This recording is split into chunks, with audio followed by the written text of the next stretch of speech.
밤 이렇게 시간이 안 가는지 정말 버스 안에서 고인 이불 속에서 고인은 언제나 너에게 고인. Assalamualaikum warahmatullahi wabarakatuh. Halo semuanya. Perkenalkan, nama saya Jessica Dia Putri dari Prodi PPKM Pendidikan Pancasila dan Kewarganegaraan dari Universitas Sriwijaya, dan rekan saya. Oke, halo semuanya. Perkenalkan, nama saya Risma Rasa Karunia. Kebetulan aku juga mahasiswa di prodi yang sama dengan Jessica, yaitu di Prodi Pendidikan Pancasila dan Kewarganegaraan Universitas Sriwijaya angkatan 2021. Oke, gimana nih Mbak Risma? Kita hari ini mau buat apa nih? Jadi guys, kami tuh lagi dapet project untuk buat podcast dari mata kuliah Hukum Administrasi Negara. Jadi di sini kami bakalan bikin podcast tentang salah satu materi yang telah kami bahas pada pertemuan sebelum-sebelumnya di mata kuliah Hukum Administrasi Negara. Selamat menyaksikan. Oke, hari ini kita mau bahas materi apa nih? Setelah kita memilah materi yang kita bahas, akhirnya kita menjatuhkan kepada materi ini. Apa itu, Mbak? Jadi guys, sebelum bikin video ini tentunya kami tuh udah diskusi-diskusi sedikit tentang kami tuh mau bahas apa sih dalam podcast kami kali ini. Nah ternyata pilihan kami tuh jatuh kepada materi tentang prinsip negara hukum. Negara hukum Indonesia. Jadi kami tuh bakalan membahas tentang prinsip negara hukum di Indonesia.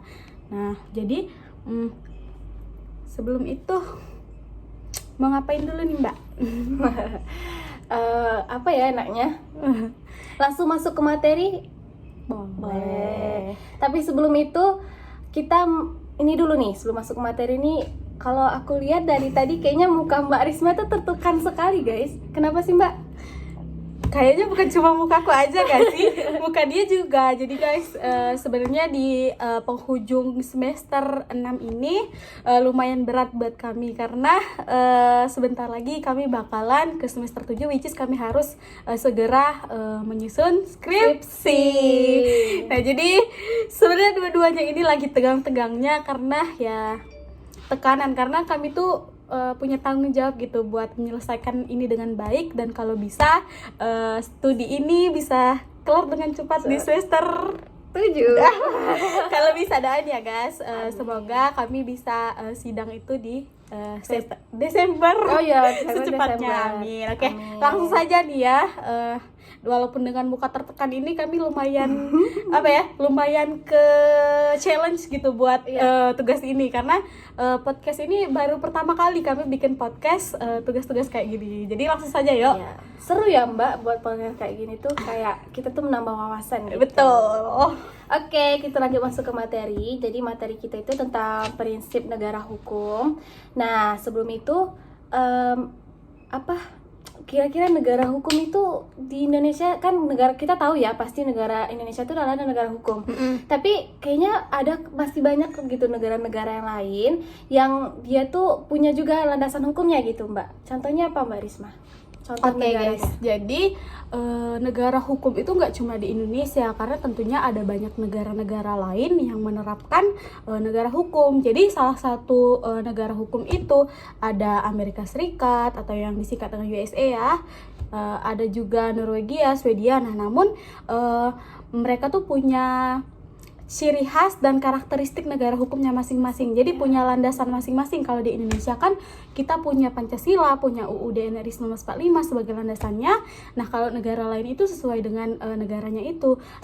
Tapi pada intinya setiap negara hukum itu menekankan kepada perlindungan terhadap hak asasi manusia, perlindungan terhadap hak-hak warga negaranya, dan juga yang pastinya menjadikan hukum itu sebagai batasan-batasan dalam bertingkah dan bertindak. Jadi semua warga negara dari negara manapun harus menaati peraturan yang berlaku di negara tersebut. Jadi seperti itu. Benar sekali. Selanjutnya apa nih Mbak? Bahas apa lagi Jadi nih? ini Mbak, kan kita tadi sudah bahas tuh. Jadi nggak cuma Indonesia ternyata yang menerapkan negara hukum, tapi juga ada negara-negara lain. Nah kalau di Indonesia tadi kan aku sempat singgung nih Mbak, ada UUD, ada Pancasila. Nah kalau tidak salah kita pernah belajar deh kalau negara hukum itu pernah disebutkan di dalam undang-undang. Pasal berapa sih, Mbak? Pasal berapa ya? Pasal berapa? Seingat aku tuh Mbak, pasal 1 ayat 3. Itu tentang negara hukum di Indonesia. Betul. Jadi di pasal 1 ayat 3 itu disebutkan negara Indonesia ialah negara Negara hukum. hukum. Bener, Mbak? Benar, benar. Bener. Jadi guys, tentunya sebagai negara hukum Indonesia tuh punya landasan yang mengatur secara sah, secara resmi, secara tegas, yaitu kalau Indonesia tuh merupakan negara hukum di pasal 1 ayat 3 ya, Mbak ya. Jadi biasanya negara hukum itu di Indonesia yang seperti kita ketahui, kalau negara hukum itu dia ada penegakan keadilannya. Jadi kalau misalnya kita nih sebagai masyarakat melakukan pelanggaran itu nanti bakal mendapatkan sanksi. Jadi dari aparat penegak hukum. Aparat penegak hukum kan banyak ya, contohnya kayak kepolisian, terus ada peradilan juga gitu. Nah nanti biasanya sanksinya itu yang seperti kita lihat lah gitu kan, kayak di penjara gitu ya Mbak ya. Tapi itu disesuaikan dengan kasusnya. Kalau misalnya kasusnya berat, terus merugikan banyak pihak, itu pasti nanti untuk berlakunya penjaranya itu bakal lama gitu. Kayak contohnya yang paling sering terjadi di negara kita. Ayo apa? Korupsi ya, korupsi. Nah korupsi itu kan itu sesuai dengan nominalnya ya. Jadi kalau misalnya nominal yang semakin banyak nominal yang dia korupsikan untuk duit negara yang dia ambil, itu pasti bakal di penjaranya pasti bakal lama. Tapi kalau misalnya korupsinya nominalnya tidak terlalu banyak, ya itu disesuaikan lagi gitu kapan masa hukumannya di penjara gitu. Jadi betul guys, jadi karena kita punya produk hukum, jadi seperti yang Mbak Jessica katakan tadi, ketika kita melanggar peraturan tersebut kita akan dijatuhkan sanksi. Nah sanksi tersebut sesuai dengan peraturan yang sudah tertulis, yang sudah tertera di undang-undang, di peraturan lain-lainnya. Jadi ketika korupsi ya ada pasal yang mengatur tentang korupsi. Jadi di situ ada apa sih kategori mana yang masuk korupsi ini, berapa tahun hukumannya, dan berapa lama dijalani, dan berapa besar ganti rugi yang harus diberikan. Jadi seperti itu. Benar sekali. Selanjutnya kita bahas tentang apa lagi? Jadi kayaknya udah 7 menit ya. Udah lelah nih. Iya, kayaknya kalau udah sebanyak itu kami ngoceh dari tadi tentang negara hukum kita ini. Nah, minum dulu kali ya Mbak ya. Boleh minum dulu kayaknya ya. Jadi lumayan menguras tenaga guys untuk menjelaskan hal-hal seperti ini, karena tapi kami tuh bisa ada tempat buat mencurahkan lagi materi-materi yang pernah kami pelajari di pertemuan sebelumnya. Jadi kayak kami tuh mengulas kembali, jadi kayak refleksi gitu. Oke. Nah lanjut. Oke, sebelum kita masuk ke prinsip-prinsipnya Mbak, poinnya gitu tuh tentang prinsip-prinsipnya. Nah ternyata di negara hukum itu ada yang namanya due process of law. Nah, due process of law ini adalah konsep hukum yang mana hukum itu menjamin setiap warga-warganya untuk mendapatkan haknya. Oh. Gitu. Jadi sebelum hak orang tersebut diambil atau diolah oleh negara, dia harus mendapatkan hak itu juga dengan adil gitu. Tidak dibeda-bedakan gitu, Mbak. Jadi ada juga yang namanya due process of law dalam penerapan negara hukum ini. Jadi guys, kami juga kan warga negara. Kami tuh punya hak yang mana itu tuh dijamin oleh negara bahwa kami harus mendapatkan hak itu. Namun selain punya hak, tentunya kita tuh punya kewajiban, ya nggak Mbak? Benar sekali. Gimana orang mau ngasih hak kita kalau kita tuh nggak ngelakuin kewajiban kita? Jadi kita tuh juga harus melakukan kewajiban kita. Kayak apa Mbak? Contohnya yang paling lumrah ya, paling umum bayar pajak. Nah, karena yang sudah kita ketahui di Indonesia itu kan kalau untuk pajak itu pengeluarannya paling besar ya. Jadi untuk pemasukannya tuh paling besar karena ya untuk pembangunan negara, untuk kayak tol gitu loh negara, kayak tol gitu kan. Jadi fasilitas umum lainnya ya Mbak ya. Benar. Jadi guys, kita tuh punya sesuatu yang menjamin kita agar hak-hak kita tuh terpenuhi. Jadi ketika misalnya kita dirampas haknya, jadi hak itu sebenarnya diatur ya Mbak ya dalam peraturan perundang-undangan, tepatnya di pasal berapa Mbak? pasal 28A sampai 28J. Jadi semua hal yang diatur dalam di situ, yang mana hak kita diambil, dirampas oleh orang lain, kita bisa melaporkan hal tersebut. Jadi kita tuh bisa mendapatkan keadilan. Jadi ketika misalnya Mbak Jessica misalnya Merasa haknya terampas gitu kan. Terus saya sebagai korban tuh kayak resah gitu kan, hak saya diambil gitu. Jadi bisa melaporkan hal itu gitu sesuai dengan pasal dari 28A sampai J tadi gitu. Jadi seperti itu.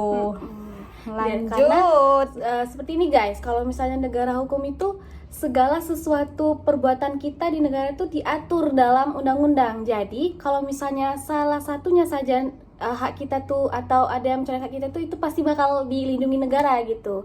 Ada hukumannya, ada sanksi, balik lagi ada sanksinya gitu. Jadi di negara hukum itu tidak asal-asalan gitu Mbak, ada peraturan yang yang mengaturnya gitu. Jadi kita hidup tuh nggak semena-mena gitu. Ya betul. Jadi kayak kita sebagai warga negara dijamin haknya, dan juga kan kita nih gak hanya terdiri dari warga negara, ada pemerintah juga ya Mbak ya. Nah, yang taat pada hukum gak hanya kita sebagai warga negara saja, yang pemerintah, yang aparat penegak hukum, siapapun itu, presiden, anak presiden, cucu presiden juga harus menaati peraturan itu, bener Mbak? Benar sekali. Jadi tidak ada terkecuali, semuanya yang ada, yang ibaratkan kayak yang tinggal di negara itu, semuanya itu harus menaati hukum tersebut gitu. Senang tidak senang, mau tidak mau harus, karena hukum itu sifatnya memaksa. Dan juga kita tuh punya kita tuh dianggap punya persamaan di mata hukum. Jadi kayak misalnya contoh Mbak Jessica nih anak presiden gitu, jadi melanggar peraturan, dia nggak serta-merta bebas dari hukuman, dia juga harus mendapatkan sanksi dari yang dia lakukan. Jadi terkadang citra hukum di Indonesia ini kan sudah tercoreng ya. Jadi sebenarnya yang salah itu tidak hanya pada produknya sudah sangat bagus ya Mbak ya. Tapi oknum-oknumnya saja yang tidak bertanggung jawab gitu. Ya, jadi kita nggak bisa menggeneralisasikan misalnya, oh negara Indonesia nih hukumnya jelek. Kita nggak bisa, karena kita nggak bisa menilai hal itu dari satu kriteria tertentu. Jadi satu kejadian saja kita tidak bisa menyamaratakan hal tersebut. Jadi benar sekali. Jadi itu balik lagi ke kesalahan oknum-oknum yang tidak bertanggung jawab.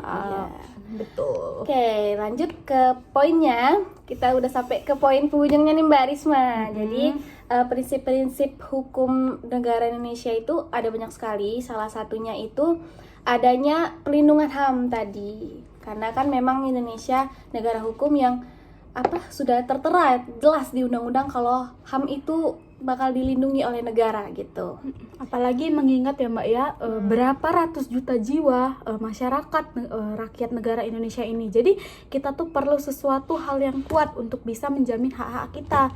Jadi dengan hal seperti itu meminimalisir gitu, biar kita tuh tidak dicurangi.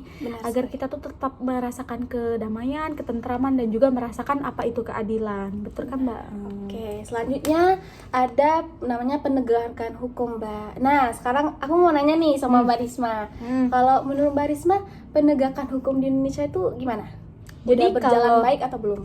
Jadi kalau ditanya hal seperti itu sebenarnya balik-balik lagi kita nggak boleh menggeneralisasikannya ya. Karena aku sendiri belum bisa menentukan kriteria apa sih yang bisa bilang negara kita tuh udah baik atau belum, udah jelek dan lain sebagainya. Tapi aku nggak bisa kasih statement tersebut. Tapi kalau berdasarkan pemahaman aku, berdasarkan observasi aku, dan pandangan aku nih sebagai warga negara, menurutku ya ada banyak sekali peraturan-peraturan itu yang memang sudah ditegakkan dengan benar. Namun juga ada beberapa kasus yang memang tidak, atau bukan tidak ya, tapi belum terlaksana dengan baik. Jadi ada beberapa kejadian-kejadian yang memang hukum di situ tidak terlihat perannya. Jadi hukum itu hanya sebagai kayak kalau orang biasanya kan sebut hukumnya cuma hukum tuh bisa dibeli gitu kan, bisa dibeli dengan uang gitu. Jadi namun itu tuh nggak selalu terjadi karena kita nggak bisa menyamaratakannya ya. Jadi balik-balik lagi kita sudah melaksanakannya semaksimal mungkin. Mungkin memang banyak tantangan, banyak kendala dalam penerapan hukum tersebut. Nah, jadi itu tuh tugas kita bersama nggak sih Mbak? Iya. Nggak cuma tugas pemerintah, nggak cuma Iya. tugas aparat penegak hukum buat menegakkan hukum. Karena Benar-benar. sepenglihatan aku, sepengalaman juga sih, kita tuh sebagai warga negara juga ikut melanggar hukum. Ada banyak sekali gitu kan. Gimana kita mengkritik, memberikan masukan-masukan kepada pemerintah, namun kita tidak aware terhadap hukum tuh dimulai dari kita sendiri itu enggak. Iya. Kayak contoh kecil aja ya Mbak ya. Apa sih Mbak, kok contoh kecil mahasiswa tuh Nih, melanggar? banyak nih yang nggak pakai helm misalnya, itu melanggar hukum gitu. Ibaratkan kayak percuma produk hukum kita bagus, tapi kalau masyarakatnya sendiri itu tidak bisa menerapkan itu gitu. Jadi kita sebagai masyarakat tuh nggak bisa Mbak selalu kayak ini produk hukumnya salah, ini kekuasaan Indonesia tuh nggak bagus, ininya nggak bagus. Bukan produknya yang nggak bagus, tapi kitanya yang belum menerapkan itu. Iya, gitu. jadi karena balik-balik lagi nggak cuma pemerintah dan aparat penegak hukum aja yang harus menegakkan hukum. Kita sebagai rakyat ini juga harus ikut serta loh. Kayak yang Mbak Jessica bilang tadi, nggak pakai helm. Padahal kan kalau dipikir pakai logika ya, itu untuk keselamatan kita sendiri ya Mbak. Benar. Jadi balik-balik lagi kita tuh juga nggak bisa patuh terhadap hukum. Jadi mau gimana hukum kita tuh mau berjalan dengan baik, sementara dimulai dari diri kita sendiri ini kita belum bisa menghandle hal tersebut. Iya, benar sekali. Terus selanjutnya itu ada pembagian kekuasaan, check and balance. Nah, biasanya kalau pembagian kekuasaan ini kita sering kaitkan dengan namanya trias politika. Ya. Ada legislatif, eksekutif, yudikatif, yang mana ketiga lembaga ini tuh dia saling bekerja sama Mbak. Jadi dia tidak independen, jadi dia tidak sendiri, dia saling bekerja sama, saling mengecek sama lain. Kayak DPR itu membuat undang-undang. Terus ada sebelum membuat undang-undang pasti ada rancangannya dulu Dari presiden ya, dari Mbak ya? presiden. Betul. Terus yudikatif itu mengawasi jalannya perundang-undangan tersebut. Jadi mereka bekerja sama gitu Mbak. Jadi prinsip yang ketiga ini pembagian kekuasaan ya Mbak ya. Dari kekuasaan. Ini sudah lumrah sekali kita bahas di materi perkuliahan kita ya Mbak ya. Benar. Oke, lanjut, ada iklan sedikit. Nah, lanjut ke udah berapa Mbak? Udah pokoknya sekian lah ya prinsip negara hukum yang udah kami bahas. Kalau yang terakhir tadi kan tentang pembagian kekuasaan. Nah, yang keempat nih Mbak, ternyata adanya persamaan di hadapan hukum. Jadi semua masyarakat itu harus sama di hadapan hukum. Gimana menurut pendapat Mbak tuh?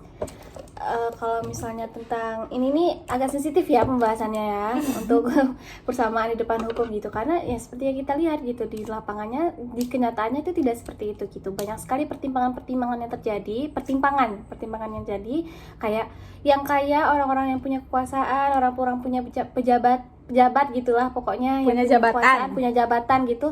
Dia kayak lancar-lancar aja gitu. Kalau misalnya dia berbuat kesalahan, dia bisa dengan uangnya yang banyak itu dia bisa ya gitulah gitu kan. Tapi kalau bagi orang yang kecil, yang masyarakat kecil itu mereka apa-apa takut gitu karena mereka ya merasa kayak hukum tuh tajam ke bawah, tumpul ke atas ya Mbak ya. Iya benar kayak gitu. Jadi tapi balik-balik lagi itu hanya oknum-oknum tertentu aja ya Mbak. Kita nggak bisa menyamaratakan hal tersebut karena ya banyak kok kasus-kasus yang terjadi di Indonesia itu penyelesaiannya baik yang ya. anak pejabat yang melakukan kesalahan juga ada kok yang memang dihukum ya Mbak ya. Ya benar. Oke, mungkin Terus, prinsip yang terakhir kali ya Mbak ya. Apa tuh? Yaitu tentang adanya peradilan administrasi yang disebut dengan peradilan tata usaha negara. Oke. Itu gimana tuh Mbak menurut Mbak Ini Risma? tentang petun. Nah, petun ini baru banget kami bahas di materi hukum administrasi negara. Ya. Nah, jadi petun itu peradilan tata usaha negara. Jadi tempat di mana mengadili bagi orang-orang yang memang bekerja di dalam pemerintahan, orang-orang seperti yang memiliki jabatan seperti ASN. Jadi kan mereka itu tentunya pernah melakukan kesalahan ya Mbak ya. Jadi kesalahan atau melanggar peraturan, nah itu mereka dapat diadili di peradilan tata usaha negara ini. Contohnya misalnya ASN melanggar peraturan sehingga harus dipecat dan sebagainya macamnya. Namun beliau mereka juga punya hak untuk memperjuangkan hak-haknya. Oke, baik. Jadi udah cukup nih materi yang mau kami sampaikan dalam podcast ini. Jadi penjelasan tentang prinsip negara hukum tadi, pandangan pribadi kami sebagai warga negara telah kami sampaikan nih. Jadi ini pure pribadi pendapat kami dan kami pun tidak menyalahkan pihak manapun atas apapun yang terjadi gitu kan. Kami mohon maaf lah jika ada salah kata dalam podcast kami ini. Namun sebelum menutup podcast ini, kami tuh kayaknya ada pesan dan kesan nggak sih Mbak? Bukan pesan dan kesan, ada pesan nggak nih buat pendengar, penonton yang bakalan nyaksiin video ini? Oke, jadi pesan dari saya untuk podcast ini adalah kita sebagai masyarakat itu juga harus melek hukum, juga harus patuh akan hukum. Jadi antara produk dan penerapan hukum di Indonesia itu bisa berjalan dengan baik gitu. Kalau misalnya kita sebagai masyarakat itu juga taat akan hukum tersebut gitu. Jadi kita tidak serta-merta menyalahkan pemerintah, menyalahkan hukum, nggak serta-merta seperti itu gitu. Karena banyak juga kok produk-produk pemerintah, banyak juga pejabat-pejabat pemerintah yang memang benar-benar sudah bertanggung jawab dengan pekerjaannya gitu ya. Tapi balik lagi mungkin oknum-oknum ada aja gitu ya yang melenceng gitu dari kekuasaan atau jabatan yang dia punya gitu. Mungkin itu sih Mbak pesan dari saya gitu. Kalau Mbak Risma?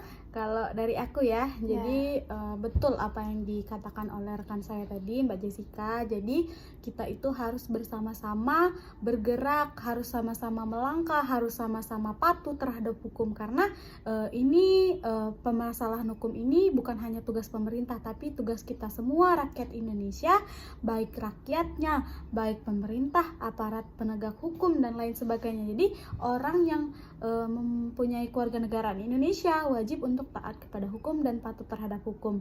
Dan juga semoga langkah kecil yang kami lakukan ini dengan membuat podcast ini dapat bermanfaat untuk kita semua dan juga dapat memenuhi nilai pada tugas mata kuliah hukum administrasi negara.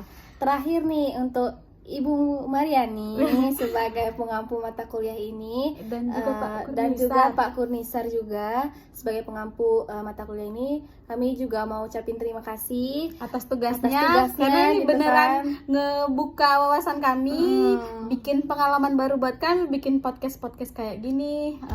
Seperti itu. Semoga bermanfaat untuk kita semua. Ya. Oke, mungkin nilainya Bu jangan lupa kalau bisa A. Amin ya Bu. Oke, mungkin itu saja podcast kami hari ini. Semoga dengan materi yang kami bawa ini bermanfaat bagi semua yang menonton gitu. Oke, cukup kita akhiri ya Mbak. Ya, jadi itu saja kami akhiri. Wassalamualaikum warahmatullahi wabarakatuh. Bye bye.